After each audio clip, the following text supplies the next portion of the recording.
নজর রাখতে হচ্ছে বাম ফ্রন্টের সংসারেই অশান্তি। এই কথা কেন বলছি, তার কারণ মোহাম্মদ সেলিমের নিশানা এবার ফরওয়ার্ড ব্লক। শরিক ফরওয়ার্ড ব্লককেই নিশানা করছেন। মোহাম্মদ সেলিমের বক্তব্য যে ওরা নামেই ফরওয়ার্ড ব্লক, এমনটাই বললেন মোহাম্মদ সেলিম। ফরওয়ার্ড ব্লক নামেই ফরওয়ার্ড, ফ্রন্টের বৈঠকে সব ব্যালেন্স করে নিতে হয়। বাম শরিককে কটাক্ষ সিপিএম রাজ্য সম্পাদকের। বামেদের দ্বিতীয় দফা তালিকা ঘোষণার সময় সাংবাদিক বৈঠকে ছিল না ফরওয়ার্ড ব্লক। মৌমিতা চক্রবর্তী রয়েছেন আমাদের সঙ্গে এই মুহূর্তে টেলিফোন লাইনে। মৌমিতা, দিনক্ষণ ঘোষণা হয়েছে, ভোটের প্রার্থী তালিকা ঘোষণা হচ্ছে এক এক করে, তার মধ্যে এখনো শরিকি অশান্তি অব্যাহত। দেখো, প্রতিবার ধারাবাহিকভাবে লক্ষ্য করা গেছে যে কোনো নির্বাচনের আগে শরিকদের তরফ থেকে সিপিআইএমকে চাপে ফেলার একটা কৌশল হয়েছে এবং পাল্টা অনেক সময় অনেক সাবধানী মন্তব্য করেছেন। কিন্তু এবার খবর হচ্ছে কেন, এবার কেন সেই বিষয়গুলো নিয়ে প্রশ্ন হচ্ছে, তার একটাই কারণ, এত বছরের যে বামফ্রন্টের যে ইতিহাস, সেখানে শরিক দল, বড় শরিক দল হিসেবে সিপিআইএম এর তরফ থেকে চেষ্টা করা হয়েছে ফ্রন্টের ঐক্য বজায় রাখার।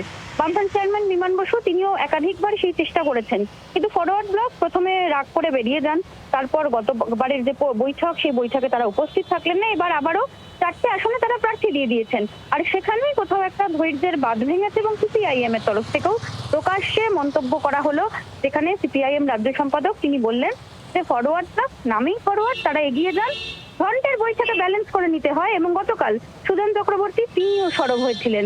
কোথাও একটা গিয়ে এবার সিপিআইএম পাল্টা চাপের কৌশল নিয়েছেন। তারা বোঝাতে চাইছেন যে 2026 নির্বাচনের আগে এই বিষয়গুলোতে তারা মেনে নেবেন না। কিন্তু প্রশ্ন উঠছে যে এভাবে ফ্রন্টের ঐক্যের যে ছবি তারা সবসময় তুলে ধরেন, সেই ছবি, ঐক্যের ছবি, সেটা বজায় থাকবে তো?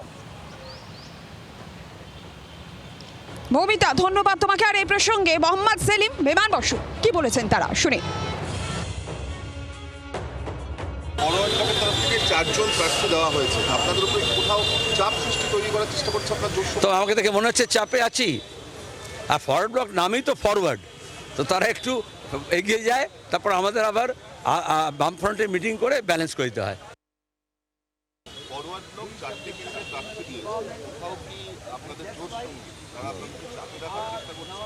আমার মনে হয় যে আমাদের বামফ্রন্টের শরিক দলের সঙ্গে যেটুকু বোঝাপড়ার ক্ষেত্রে মিল অমিলের মাঝে অমিলটা ফুটে উঠছে, সেটা পরে মিল হয়ে যাবে, এটা আমার মনে হয়। বাংলার আওয়াজ, বাঙালির আবেগ, জি 24 ঘন্টা।